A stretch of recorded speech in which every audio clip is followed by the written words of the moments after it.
চৰ্চালৈ দৰ্শকক স্বাগতম জনাইছোঁ। আমি চৰ্চাত কথা পাতি আছিলোঁ ওদালগুৰি অঞ্চলত কিদৰে অসমীয়া গাঁওসমূহক খ্ৰীষ্টান ধৰ্মলৈ দীক্ষিত কৰা হৈছে। আমাৰ এই সংক্ৰান্তত আৰু কেইটাবোৰ চাঞ্চল্যকৰ তথ্য সন্মুখলৈ আহিছে। আমি সেই সমস্ত তথ্য আজি ফাদিল কৰিম। আমি আশা ৰাখিম সৰ্বানন্দ সোণোৱাল চৰকাৰে যদি হিন্দুত্বৰ কথা কয় চৰকাৰখনে, বিশেষকৈ RSSে যদিহে অসমীয়া লোকসকল খ্ৰীষ্টান ধৰ্মলৈ যোৱাত বাধা দিব বিচাৰে, তেনেহ'লে আমি যি তথ্য আপোনালোকৰ ওচৰত কিছু সময়ৰ পিছতে ফাদিল কৰিব বিচাৰিছোঁ, সেই তথ্যৰ ওপৰত যদি অনুসন্ধান কৰে তেনেহ'লে সমগ্ৰ প্ৰক্ৰিয়া ৰাখিবলৈ এইখন চৰকাৰে সক্ষম হ'ব। আমি কথা পাতি আছোঁ কিদৰে খ্ৰীষ্টানে আগ্ৰাসন চলাইছে।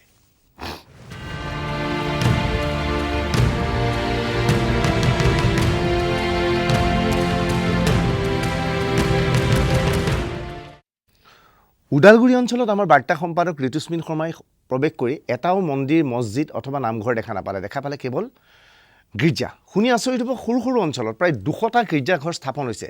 আৰু এই গীৰ্জাঘৰবিলাক স্থাপনৰ ক্ষেত্ৰত আনকি এনেধৰণৰ কথা ওলাইছে যে মন্ত্ৰীসভাৰ এগৰাকী সদস্য ৰিহন দৈমাৰী MLA ফাণ্ডৰ ধনো ইয়াত ব্যৱহৃত হোৱাৰ অভিযোগ আহিছে। নিয়মতে MLA ফাণ্ডৰ ধন এনেকুৱা কামত ব্যৱহৃত হ'ব নোৱাৰে। আমি আশা কৰিম সৰ্বানন্দ সোণোৱাল চৰকাৰে এই ক্ষেত্ৰত তদন্ত কৰিব যে পূৰ্বৰ MLA ফাণ্ড চাওক, এতিয়া MLA ফাণ্ড চাওক, ৰিহন দৈমাৰী ধন ইয়াত ব্যৱহৃত হৈছে নেকি। যদিহে হৈছে, মিত্ৰজোঁটৰ এজন সদস্যই, বিজেপিৰ মিত্ৰজোঁটৰ এটা দলৰ এজন মন্ত্ৰীয়ে যদিহে খ্ৰীষ্টান ধৰ্মৰ আগ্ৰাসনত সহযোগ কৰিছে, তাতকৈ লজ্জাজনক কথা বিজেপিৰ বাবে কি হ'ব, সেইটো প্ৰশ্নৰ বিষয়। দ্বিতীয়তে, এই মুহূৰ্তত ঋতুস্মিন শৰ্মাই যিখিনি তথ্য আহৰণ কৰিছে তাৰ পৰা এটা তথ্য নিশ্চিত হৈছে, ৱৰ্ল্ড ভিজন নামৰ এটা বেচৰকাৰী সংগঠনে সমগ্ৰ অঞ্চলটোত ৰাস্তা দেৱাল নিৰ্মাণৰ কামত লাগিছে। এইটো এটা NGO। ৱৰ্ল্ড ভিজনৰ ফালৰ পৰা দুখীয়া লোকসকলক নিজৰ পক্ষলৈ অনা হৈছে আৰু তেওঁলোকক বৃহৎ পৰিমাণৰ ধন দি খ্ৰীষ্টান ধৰ্মলৈ ধৰ্মান্তৰিত কৰা হৈছে। আমি কিছু সময়ৰ পিছতেই দেখুৱাম কণ ল'ৰা ছোৱালী মাক দেউতাকৰ কাষৰ পৰা লৈ অহা হৈছে খ্ৰীষ্টান গীৰ্জাঘৰলৈ, তেওঁলোকক কেৰল গাবলৈ শিকোৱা হৈছে আৰু ইয়াৰ বিনিময়ত দুখীয়া এই পৰিয়ালবিলাকৰ মাক দেউতাকে পাইছে বৃহৎ পৰিমাণৰ ধন। কাৰোবাক দিয়া হৈছে 50,000, কাৰোবাক দিছে 1 লাখ, 1.5 লাখ টকা। এই সমস্ত বিষয় জানে গতিকে ৱৰ্ল্ড ভিজনৰ কাম কাজ যদিহে ৰাজ্য চৰকাৰে নিজৰ তদন্তৰ আওতাত আনে, যদি অনুসন্ধান কৰে, আমি RSSক আহ্বান, তেওঁলোকে এইখন অসমত হিন্দুৰ অস্তিত্ব সংকটত আছে বুলি কৈ আছে, কেৱল মুছলমানক গালি পাৰি আছে বা কেৱল ইছলামধৰ্মী লোকসকলক দোষাৰোপ কৰিছে, কিন্তু নহয়, খ্ৰীষ্টানধৰ্মী লোকসকলে কিদৰে অসমীয়া লোকক খ্ৰীষ্টান ধৰ্মলৈ ধৰ্মান্তৰিত কৰিছে তাক প্ৰতিৰোধ কৰিবলৈ হ'লে ৱৰ্ল্ড ভিজনৰ ওপৰত তদন্তৰ ব্যৱস্থা কৰিব লাগিব। ইয়াত কোনো মুছলমানে অসমীয়া মানুহক মুছলমান ধৰ্মলৈ দীক্ষিত কৰা নাই, কিন্তু খ্ৰীষ্টানে অসমীয়া লোকক খ্ৰীষ্টান ধৰ্মলৈ দীক্ষিত কৰিছে। আমাৰ বাৰ্তা সম্পাদক ঋতুস্মিন শৰ্মাই ওদালগুৰিত পৰিভ্ৰমণ কৰি দ্বিতীয়খন গ্ৰাউণ্ড জিৰ' প্ৰতিবেদন আগবঢ়াইছিল। সেইখন প্ৰতিবেদন চালে সকলো কথা স্পষ্ট হৈ পৰিব। ওদালগুৰিৰ ভিতৰুৱা গাঁৱত আমি প্ৰত্যক্ষ কৰিছিলোঁ এখন সৰু ষ্টেচনাৰী দোকান। দোকানখনৰ নাম ৰাভা ষ্ট'ৰ। ৰাভা ষ্ট'ৰৰ গৰাকীয়ে জনালে 30 বছৰ পূৰ্বেই তেওঁ হিন্দু ধৰ্ম ত্যাগ কৰি খ্ৰীষ্টিয়ান ধৰ্ম গ্ৰহণ কৰিছে। ঘূৰি আমি এখন গেলামালৰ দোকানত সোমালোঁ। গেলামালৰ দোকানখনৰ গৰাকীৰ সৈতে আমি কথা পাতিলোঁ আৰু কথা পাতি গম পালোঁ তেওঁ ইতিমধ্যে খ্ৰীষ্ট ধৰ্ম গ্ৰহণ কৰিছে। তেওঁ কি কাৰণে খ্ৰীষ্ট ধৰ্ম গ্ৰহণ কৰিলে আৰু কেতিয়া তেওঁ খ্ৰীষ্ট ধৰ্ম গ্ৰহণ কৰিলে আমি তেওঁৰ পৰাই শুনিম। তেওঁৰ নাম হৈছে কন্দৰ্প কুমাৰ ৰাভা। আপুনি খ্ৰীষ্ট ধৰ্ম কেতিয়া গ্ৰহণ কৰিলে? আজি প্ৰায় 30 বছৰ আগত মই গ্ৰহণ কৰিছোঁ। আপুনি 30 বছৰ আগতে খ্ৰীষ্ট ধৰ্ম গ্ৰহণ কৰিলে, কি কাৰণে, কিয় ভাল লাগিলে ধৰ্মটো? যীশুখ্ৰীষ্ট হ'ল জগতৰ মানে আহি পাপীসকলক উদ্ধাৰ কৰা এজন মানে ব্যক্তি হয় আৰু তেওঁ খ্ৰীষ্ট নামে দীক্ষিত হোৱাবিলাকে মানে পাপৰ পৰা মুক্তি পাব। যীশুখ্ৰীষ্টক গ্ৰহণ কৰা যিসকল তেওঁলোকে পাপীৰ পৰা মুক্তি পাব। এই কথাবিলাক আপোনালোকক কোনে শিকালে? এইবিলাক শিকোৱা কথা নহয়, এইবিলাক আমি শাস্ত্ৰৰ পৰা পাইছোঁ, বাইবেলৰ পৰা পাইছোঁ। কোনে শিকোৱা নহয়, আপোনালোকে যদিও বাইবেল পঢ়ে ইয়াত স্পষ্টকৈ আপোনালোকে জানিব। বাইবেলত আছে এইবিলাক উল্লেখ? চব আছে, সকলো আছে। আপোনালোকৰ গাঁওখনৰ নাম কি? কোমোৰামুখা বাপ্তিষ্ট মণ্ডলী। এই গাঁওখনত সকলো লোকে খ্ৰীষ্টান নেকি? সকলোৱে খ্ৰীষ্টান। কিমান লোক আছে ইয়াতে? প্ৰায় 200 লোক আছে। 200টা পৰিয়াল আছে? আৰু 200টা পৰিয়াল নাই, 40টা পৰিয়াল আছে আৰু 200জন মেম্বাৰ আছে। তেওঁলোক আটাই খ্ৰীষ্টান? আটাই খ্ৰীষ্টান। আৰু বৰদিনৰ প্ৰস্তুতি কেনে? বৰ্তমান ভালে চলি আছে। প্ৰগ্ৰাম পূৰা সম্পূৰ্ণ কৰা হৈছে, মানে পেণ্ডেলৰ প্ৰস্তুতি কৰি থকা হৈছে।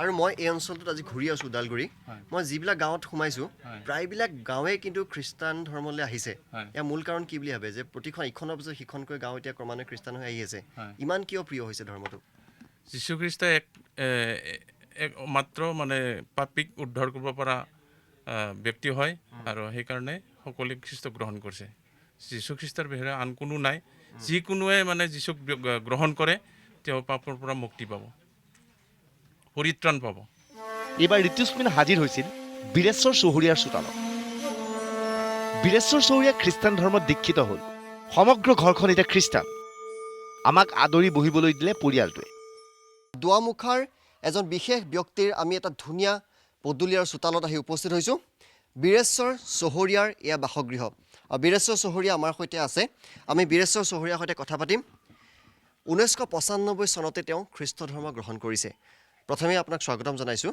আপুনি প্ৰথম খ্ৰীষ্ট ধৰ্ম কেতিয়া আহিলে মই 1995 চনৰ 18 ডিচেম্বৰত খ্ৰীষ্টক মই গ্ৰহণ কৰিছোঁ তাৰ আগতে আপোনালোকৰ পৰিয়ালটো হিন্দু আছিলে আমাৰ হিন্দু পৰিয়াল আমাৰ পূজা পাৰ্বণ সকলো চলি থাকে আমাৰ পৰিয়ালো সকলোবিলাক সেই হিন্দু ধৰ্মতে আছে কি পূজা কৰিছিলে আপোনালোকে আমাৰ কালী পূজা কৰে মনসা পূজা কৰে বিভিন্ন এনেকুৱা আমাৰ হিন্দু ধৰ্মীয় যিবিলাক পূজা পঠা বলি দিয়া হাঁহ পাৰ বলি দিয়া ইত্যাদি আমাৰ পূজা চলি আছিল আমাৰ আৰু 1995 চনৰ পৰা আপুনি এইটো ধৰ্মলৈ আহিলে হয় কিবা বিশেষ কাৰণ মোৰ বিশেষ এটা কাৰণ আছে 1995 চনত মোৰ সৰু ল'ৰা তেতিয়া 7 বছৰ বয়সৰ তাৰপিছত তাৰ টিটেনাছ হোৱাত মই প্ৰথমে ওদালগুৰি লৈ গ'লোঁ হস্পিটেলত তাত চাই তেওঁলোকে 30% হোপ আছে নি লাভ নাই বেলেগত ঘৰত লৈ যাওক তাৰপিছত মই তেজপুৰ লৈ গ'লোঁ তেজপুৰ মিছন হস্পিটেলতো ঠিক একেধৰণে ডক্টৰে মানে ক'লে যে আজি ৰাতিয়েই সেই ল'ৰাটো ঢুকাব গতিকে তাক আৰু ইয়াত ৰাখি লাভ নাই গতিকে লৈ যাওক তাৰপিছত মই জোৰ কৰি তাত থলোঁ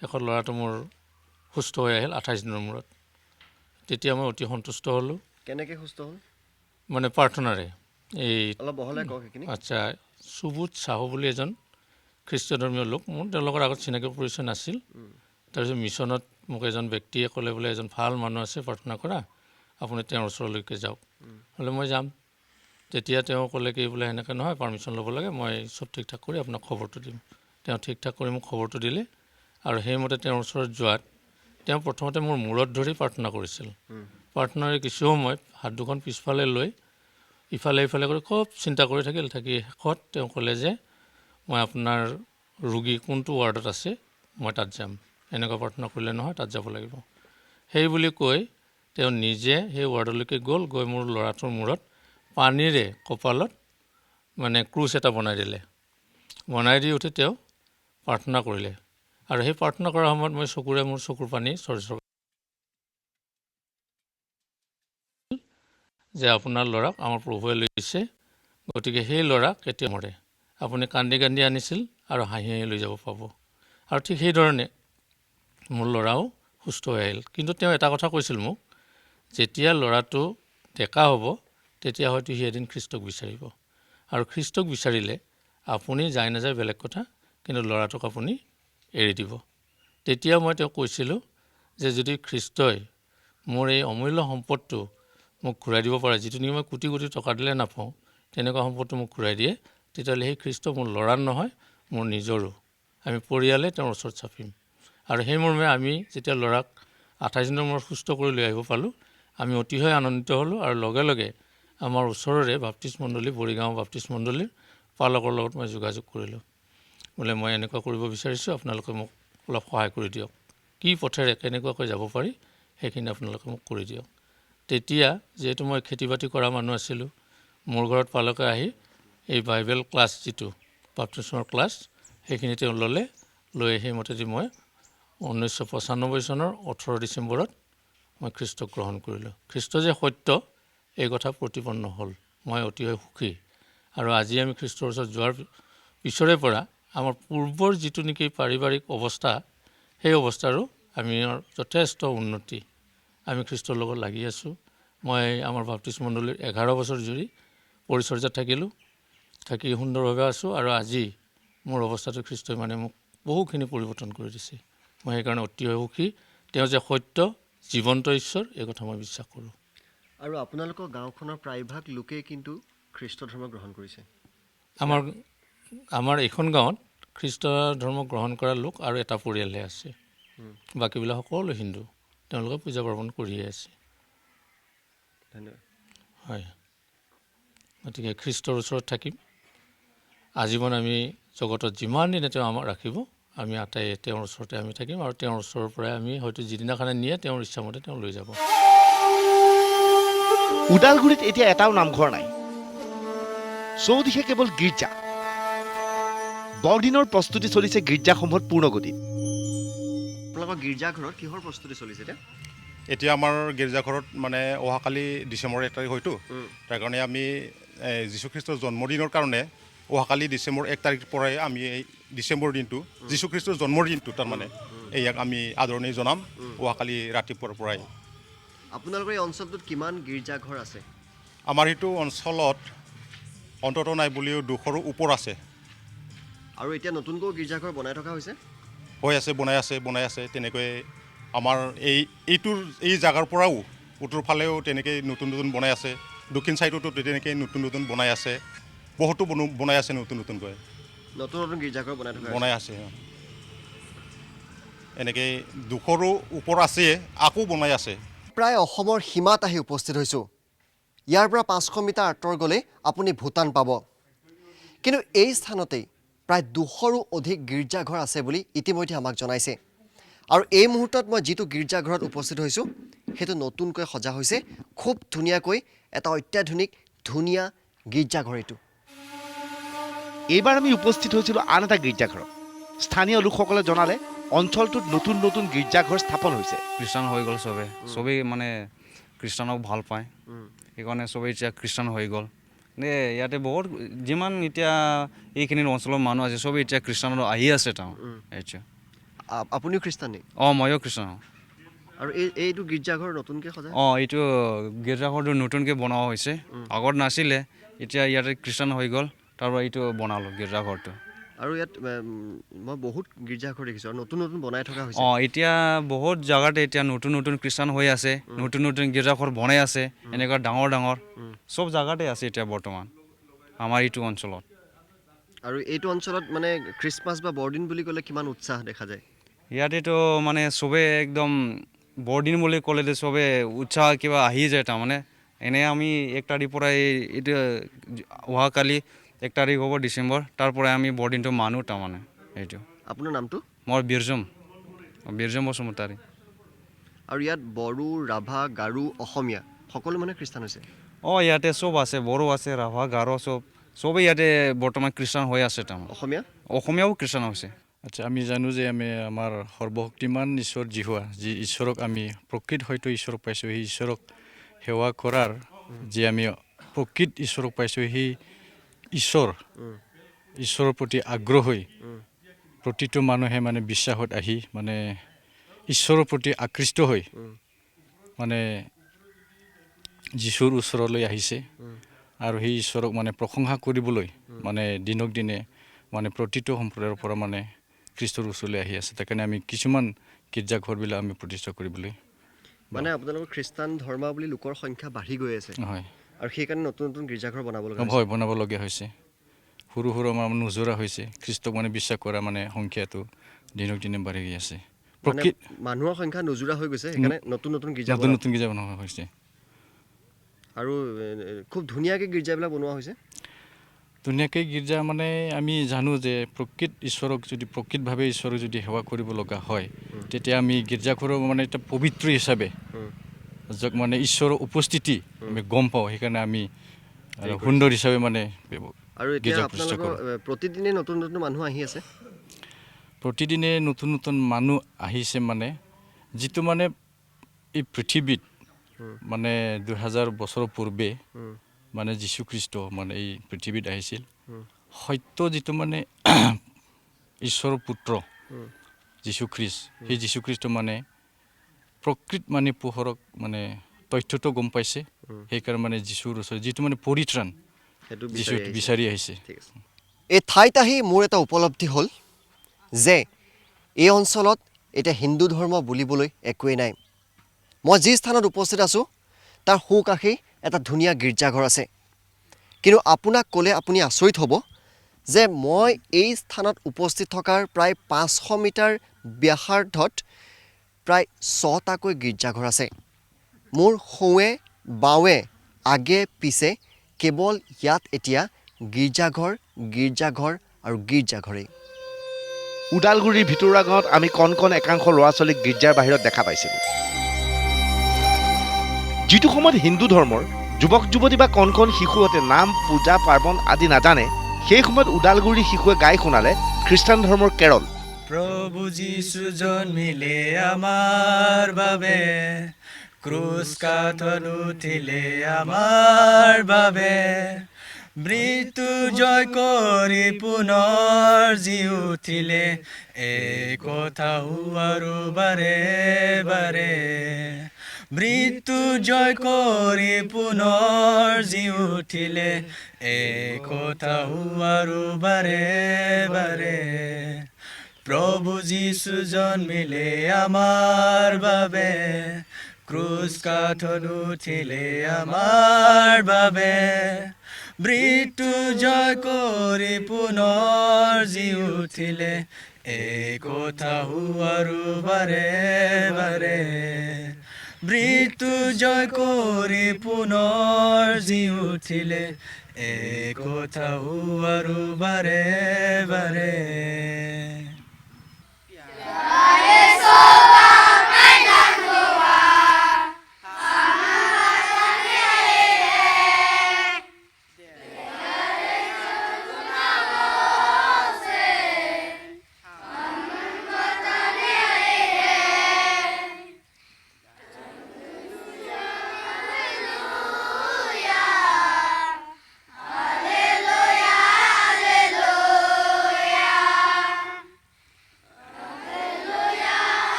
এই যে আমাৰ খ্ৰীষ্ট ধৰ্মক যিটো আমি কিবা কৰি পাইছোঁ, এনে ধ্যান কৰি পাইছোঁ, এনেতো আমাৰ পৰিত্ৰাণটো খ্ৰীষ্ট ধৰ্মতে আছে বুলি আমি বিশ্বাস কৰিছোঁ। মানে আমি বহুত এনেকুৱা বিভিন্ন ধৰ্মৰ কিবাবিলাক আমি মানে ডিছকাছ কৰিছোঁ, এনে পঢ়িছোঁ। তো তাৰ ভিতৰতে আমি পৰিত্ৰাণটো আমাৰ খ্ৰীষ্ট ধৰ্মতে পাইছোঁ। তাৰ কাৰণে সেইকাৰণে কি হৈছে, মানুহ বহুত হৈছে নেকি এই অঞ্চলটোৰ কথা কওক। হয়, সেইকাৰণে মানে আমাৰ এই অঞ্চলত প্ৰায় পপুলেশ্যনটো খ্ৰীষ্টিয়ানেই বেছি আছে। সেইকাৰণে পপুলেশ্যনটো এনেকুৱা খ্ৰীষ্টিয়ানিটি বেছি আছে, গীৰ্জাঘৰবিলাক এনেকুৱাই বাঢ়িছে। সেইকাৰণে গীৰ্জাঘৰ বাঢ়ি গৈছে। হয়, এয়া হ'ল ওদালগুৰিৰ কাহিনী। অঞ্চলটোত এতিয়া হিন্দু লোক বিচাৰি পোৱাটো টান। আপোনাৰ নামটো? জিতেন ইন্দুৱাৰ। আপুনি এইটো গীৰ্জাঘৰৰ কোন হয়? মই ইয়াত পোৱালিকেইটাক চাওঁ, প্লাছ টিচিং কৰোঁ স্কুলত।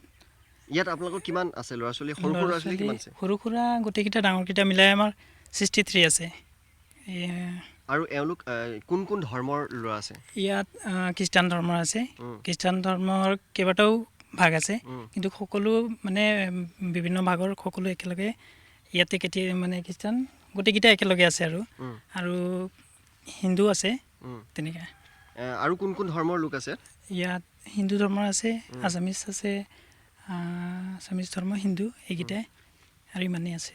আৰু আপোনালোকে এনে কি কি শিক্ষা দিয়ে এওঁলোকক? মানে যীশুৰ শিক্ষা দিয়ে নে বাইবেলৰ শিক্ষা দিয়ে? বাইবেলৰ শিক্ষা দিওঁ। আমাৰ সদায় মৰ্ণিং মাছ হয়, গীৰ্জা হয়, গীৰ্জা হোৱাৰ পিছত আমি স্কুল, তাৰপিছত আকৌ ইভিনিং গীৰ্জা কৰোঁ তেনেকৈ। আৰু আপোনালোকে যীশুৰ বাণী এইবিলাক শিকায়নে? শিকাওঁ এইবিলাক।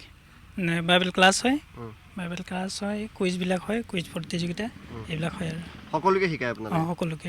আৰু সকলো ধৰণৰ সহায় কৰে আপোনালোকে? সকলো ধৰণৰ চব সহায় কৰে আৰু চবেই সহযোগ দিয়ে আৰু এওঁলোকৰ কিছুমান ল'ৰা ছোৱালী বহুত দুখীয়া, তেওঁলোকৰ মাক দেউতাকক আপোনালোকে সহায় কৰে? সহায় কৰোঁ। আৰু কিছুমান আছে আমি ইয়াত ফিজ নোলোৱাকৈ পঢ়াই আছোঁ ইয়াত। মানে কোনো ফিজ নহয়, বিনামূলীয়াকৈ পঢ়াইছে? বিনামূলীয়াকৈ আছে তেনেকৈ। কিছুমান আৰু খুব দুখীয়া ঘৰৰ ল'ৰা ছোৱালী আছে, তেওঁলোকৰ পিতৃ মাতৃক ধৰক আপোনালোকে আৰ্থিকভাৱেও সহায় কৰেনে প্ৰয়োজনত? মানে কেতিয়াবা তেনেকৈ আহে আৰু কিছুমান অসুবিধা লৈ আহে, তেনেকৈ সহায় কৰোঁ আৰু। আৰু বৰদিনৰ প্ৰস্তুতি কেনেকুৱা? তেতিয়া আজি আমি কিবা ষ্টাৰ প্ৰিপেয়াৰ কৰিছোঁ আৰু এইটো আমি কাইলৈ লগাম আৰু 1 তাৰিখে আমাৰ চবৰ প্ৰায় ঘৰতে দিয়া হয় আৰু চবে লগায় 1 তাৰিখত চবৰ ঘৰত ষ্টাৰ লগোৱা হয় বাহিৰত লাইট চাইট আৰু এইবিলাক আমাৰ আপোনালোকে সকলো ধৰ্মৰ প্ৰতিটো ধৰ্মৰ ল'ৰা ছোৱালী ইয়ালৈ আনে ইয়ালৈ আমি আনো মানে আমি কাকো বাধা দিয়া নাই সকলো আহে ইয়াত আমাৰ সকলো আহে আৰু আমি চবকে ৰাখোঁ আৰু এতিয়া অসমীয়া সমাজৰ মাজতো খুব জনপ্ৰিয় হৈছে এই ধৰ্মটো আপোনালোকৰ অসমীয়াও আছে আছে অসমীয়া আছে কিমানমান থাকে অসমীয়া 2জন আছে এতিয়া 2জন আছে আছে আমি কণ কণ শিশুসকলৰ পৰা বিদায় লৈছিলোঁ উভতি আহিছিলোঁ গুৱাহাটীলৈ বাৰে বাৰে মনলৈ আহিছিল এটাই কথা হিন্দুৰ অস্তিত্ব অসমত কোনে বিপদত পেলাইছে খ্ৰীষ্টানে নে মুছলমানে ওদালগুৰি জিলাৰ বহু অঞ্চল ঘূৰিলোঁ কিন্তু ক'তো মন্দিৰ অথবা নামঘৰ আমি নেদেখিলোঁ আহি আমি বতাবাৰী পালোহি ওদালগুৰিৰ আৰু বতালবাৰীত আমি দেখিলোঁ এক শৰণ ভাগৱতী সমাজৰ এইখন তোৰণ ইয়াৰ বাদে আমাৰ ক'তোৱে একোৱেই চকু নপৰিলে কিন্তু এটা সময়ত এই অঞ্চলটোত কেৱল হিন্দু লোকে আছিল কিন্তু আজি সেইসকল বহু লোক ধৰ্মান্তকৰণ হ'ল আৰু গোটেই অঞ্চলটোত এতিয়া একনায়কত্ববাদ চলিছে খ্ৰীষ্টান ধৰ্মৰ ভিডিঅ' জাৰ্নেলিষ্ট নয়নৰ সৈতে ঋতুস্মিন শৰ্মা ওদালগুৰি হিন্দুৰ অস্তিত্ব সংকটত পৰিছে আৰু এই সংকটত পৰাৰ বাবে কোন দায়ী ইয়াৰ উত্তৰ আমি নিদিওঁ এই অনুষ্ঠান চোৱাৰ পিছত বিজেপিৰ নেতৃবৰ্গই গম পাব RSSৰ নেতৃবৰ্গই গম পাব আৰু আমি ইতিমধ্যে কৈছিলোঁ এই ঘটনাৰ সৈতে কোনে এই ধৰ্মান্তৰণ প্ৰক্ৰিয়াৰ সৈতে কোন জড়িত আছে আমি সমগ্ৰ বিষয়ৰ তদন্ত বিচাৰিছোঁ আমি ইয়াকে অনুষ্ঠানৰ পৰা বিদায় লৈছোঁ শুভৰাত্ৰি